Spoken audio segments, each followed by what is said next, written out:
Alors bonjour, j'espère que vous avez vu la vidéo d'intro. Si ce n'est pas fait, je vous encourage, avant de voir cette vidéo, d'aller cliquer sur le lien que j'aurai mis.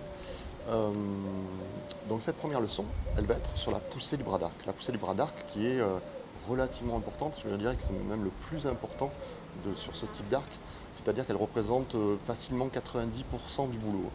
On va laisser les 10 autres pourcents à la main de corde. Alors attention, je n'ai pas dit que ça n'était pas du tout important, pas faire n'importe quoi non plus, mais elle a un impact vraiment très limité, le lâcher de corde en réalité. J'ai des amis par exemple qui tirent depuis très longtemps avec une décoche de merde. Ils le savent, c'est pas un secret. Et il n'empêche qu'ils font de très bons résultats, ils sont très très souvent plein dedans. Donc une mauvaise décoche, un mauvais lâcher, c'est pas le plus pénalisant, loin de là. Le plus pénalisant, c'est le bras d'arc. Le bras d'arc, il est impitoyable, alors avec tous les arcs en général, mais quand un arc est très très rapide, il peut vous pardonner des petits écarts ou un bras qui tombe. Pourquoi? Parce que lorsque votre bras va tomber, votre flèche elle est déjà partie très très rapidement de l'arc. Et puis au pire, vous allez être un petit peu en bas de l'animal.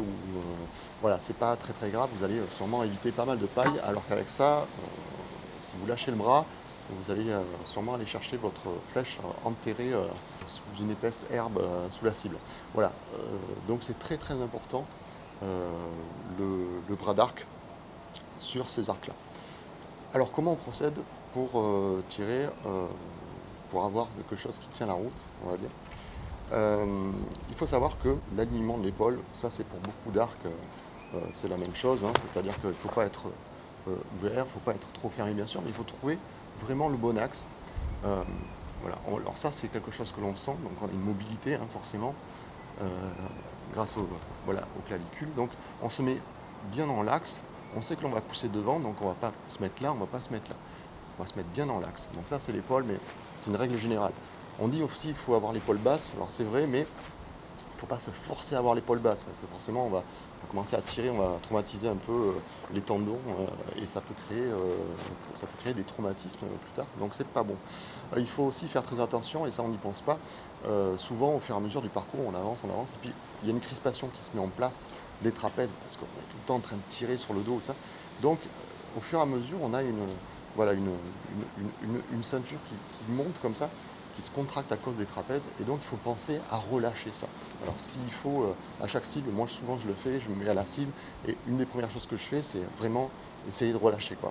Donc tirer un peu vers le bas, voilà. Et là, je sais que je suis relâché. Donc déjà, ça c'est la première chose à, à bien faire, à y penser en tout cas. De toute façon, tout ça, c'est doit rentrer dans des routines, hein. Il faut vraiment.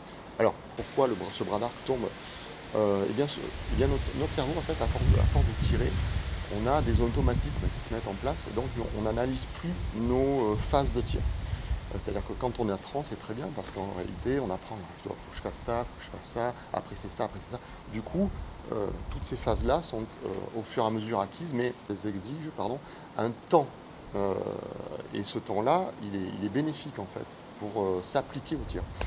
Et au fur et à mesure que l'on apprend, que l'on tire, ça, euh, on zappe, on zappe tout ça.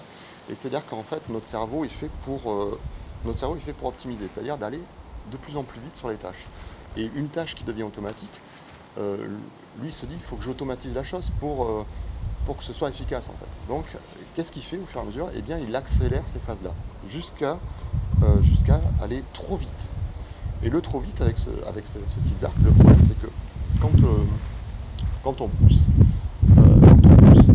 si vous êtes déjà en bras tendu, enfin tendu, attention, c'est jamais tendu, quand vous lâchez, quand vous faites votre lâcher, en fait, souvent, euh, les gens vont lâcher le bras parce que c'est la phase suivante. Le problème, c'est que cette phase-là, plus ça va, plus elle est anticipée sur les archers. Le problème, c'est qu'on se retrouve à faire de la merde, comme on dit. Et ça, c'est un problème. Pour résoudre ce problème, moi j'ai trouvé en tout cas avec l'arc droit, c'est qu'il ne faut pas aller au bout de cette phase avant le tir. C'est-à-dire que le bras, je vais le tendre uniquement au moment du tir. Parce que comme ça, c'est cette phase-là qu'il restera, en fait, après mon lâcher de corde. Donc, quand je vais tirer, en fait, alors déjà, je ne suis pas obligé de mettre le coude comme si je tire en barbeau, ou ça, parce que j'ai pas le problème d'éviter de toucher l'avant-bras. Et j'ai pas besoin de cette rotation exagérée.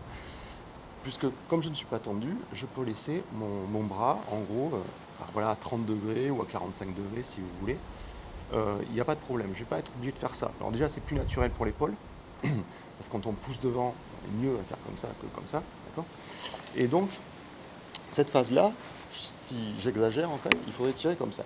On ne le fait pas, hein, bien sûr, mais l'idée, c'est que si on pouvait se mettre à la commissure et pousser notre arc devant, et pendant la poussée, lâcher la corde, eh bien, en fait, c'est l'intention exacte qu'il faut. Donc, bien sûr, on ne va pas jusque-là, parce que sinon, ça demande beaucoup d'efforts, puisqu'on est ici replié. Le muscle étant tendu, c'est là où il a le moins de force, hein. Donc, pour pousser, ça va commencer à être dur, surtout quand on a presque 50 livres. Donc, ça commence à tirer. Donc, on ne va pas faire ça, mais on est à demi-fléchi. On arme, et après, en fait, quand on est avant le tir, en fait, on fait comme ça. Et c'est après que l'on pousse. Et c'est au moment, quand on pousse comme ça, qu'on vient à lâcher la corde.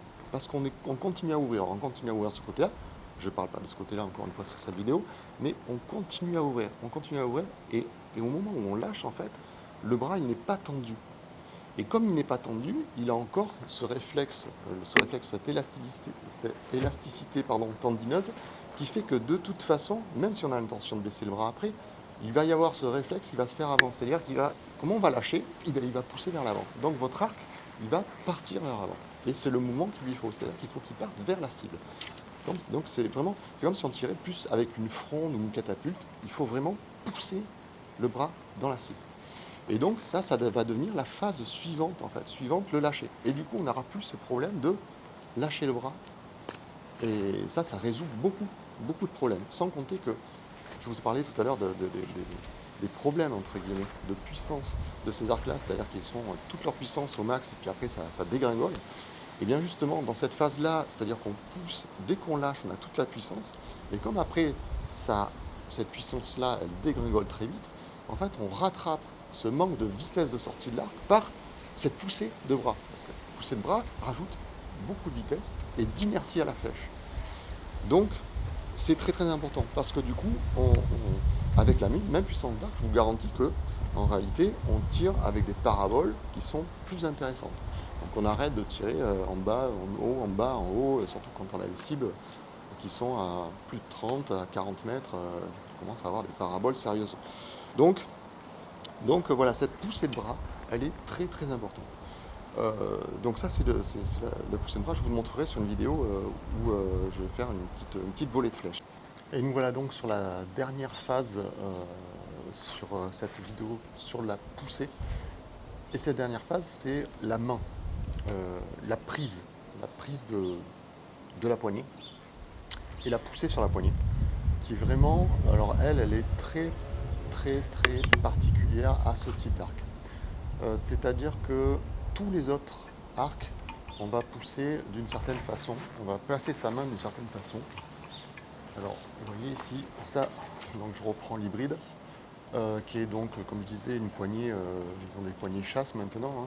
Donc ça, la poussée, la prise en fait de la poignée se rapproche énormément d'un birbo ou d'un chasse. Donc en fait, on va venir ici vraiment, en fait, avec la main dans le creux, étrangler la zone ici pour pouvoir pousser vers l'avant. C'est-à-dire qu'on pourrait tirer comme ceci, voilà. Ou comme ceci, il y en a certains qui tirent comme ceci, mais on n'a pas besoin vraiment de prendre la poignée. Et là, du coup, on se retrouve bien très très proche de l'axe de la flèche. Donc pour ce type d'arc, il est fait pour tirer comme ça, c'est très très bien, il n'y a pas de souci. Par contre, on ne peut pas tirer, on ne peut pas faire cette prise de main sur ces arcs-là. Pourquoi? Parce que si on fait ça, alors déjà, la plupart sont complètement droits ici. Moi, il doit être gratté de 2 ou 3 mm à peine. Alors ça, c'est ce qu'ils appellent une poignée de pistole, hein, chez nos amis Hill ou Miller et compagnie. Euh, donc là, vraiment l'intérêt, alors moi, vous me direz pourquoi j'ai pas pris là la poignée complètement droite. Tout simplement parce que moi, ça me permet de, comme j'ai une main d'une largeur normale, mais j'ai pas les doigts super longs, du coup, ça me permet de quand même prendre mon arc d'une façon agréable, parce que si c'était trop gros, c'est gênant, quoi, trop grand. Donc du coup, ça me permet juste ça. Mais la poussée, moi, elle se fait pas là. Parce que si elle se fait là, souvent, avec ce type d'arc, on va avoir justement cette tendance à faire tomber la flèche à la décoche. Parce que c'est pas équilibré pour faire ça. Ça part mal, ou on y arrive une fois sur deux, donc on va être en haut, en haut, en bas sur la cible. Donc ça va être n'importe quoi au niveau de la régularité. Par contre, ce qui marche très très bien, et là, donc il y a beaucoup d'archers peut-être qui vont trouver ça aberrant quand ils ont l'habitude, puisqu'ils ont l'habitude de tirer d'autres arcs, c'est qu'il va falloir pousser en fait sur le bas de la poignée et avec le bas de la paume. C'est-à-dire qu'en réalité, c'est notre avant-bras, la continuité de notre avant-bras qui va pousser dans l'arc. Voilà, c'est pas la main, c'est pas la main comme ça, c'est vraiment la continuité de l'avant-bras. C'est-à-dire que si on pouvait se faire greffer ici sur la poignée de l'arc, on pourrait carrément rester comme ça pour pouvoir bien tirer, presque. Là, ça nous sert juste à maintenir l'arc d'une façon normale, pas trop serré, sinon on va tout prendre dans les dents, comme on dit, on va se déchausser les dents. C'est pas fait pour ça. Il ne faut pas le laisser non plus lâche, parce qu'il risque, ça va pas être rassurant, parce que c'est très très léger. Vous allez avoir l'impression que vous allez le lâcher, qu'il va partir en avant. Ça arrive à certains, parce qu'on ne tire pas avec une dragonne, quoi. On ne retient pas l'arc après avec la dragonne, hein. Donc, juste le tenir normalement, mais pensez à cette idée de pousser, en fait, quand on pousse, là, quand on pousse, c'est avec le bas, ici, de la pomme. Voilà. Et cette poussée-là, en fait, va accentuer le fait qu'on continue à pousser le bras, puisqu'on n'est pas tendu, hein. Continue à pousser le bras, du coup, l'arc va vraiment partir devant. Devant, et surtout, il ne va pas s'affaisser. C'est impossible qu'il tombe, quoi. C'est impossible. Donc, il faut prendre cette habitude de tirer, ici, de pousser avec le bas de la pomme. Et là, tout se passe bien. Et là, on retrouve une régularité sur nos hauteurs, et tout ça. Donc c'est très très important. Je ne sais pas si j'ai oublié des choses ou pas, certainement. Il y aura d'autres vidéos de toute façon aussi, hein. Donc peut-être que je reviendrai dessus si j'ai oublié quelques bricoles. Voilà, je vais faire... donc vous allez voir une petite volée où j'explique un peu, je décompose un petit peu mon tir.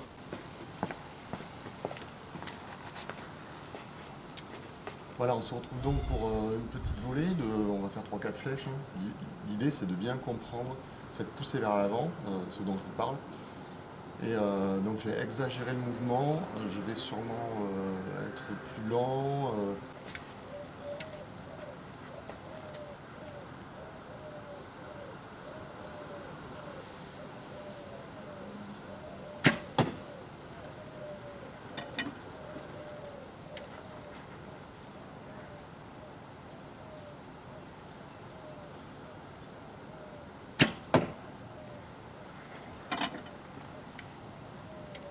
Là, celle-ci, je vais exagérer encore plus, donc ça va être n'importe quoi, ça va trembler et tout le bras.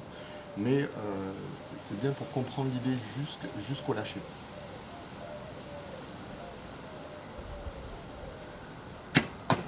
Voilà. Et en plus, c'est bien en cible. Donc, c'est que l'intention est bonne, hein. Allez, la dernière, on engage. Conclusion de tout ça. Encore une fois, je ne prétends pas vous donner des leçons de tir à l'arc. Je montre juste ma méthode, je l'explique. Après analyse, beaucoup de temps, beaucoup de tirs pour en déduire tout ça. Donc voilà, il y a des choses que j'ai trouvées par moi-même, il y a des choses que j'ai apprises au fur et à mesure, avec d'autres archers, avec des livres, des vidéos, tout ça, bien sûr. Voilà, on fait son chemin d'archer, c'est ce qui est intéressant d'ailleurs, aussi, hormis le plaisir que l'on a de tirer avec ces magnifiques objets. À bientôt pour les autres vidéos, et n'oubliez pas de vous abonner, parce que ça m'encouragera à créer, à en produire d'autres. Voilà, merci, ciao.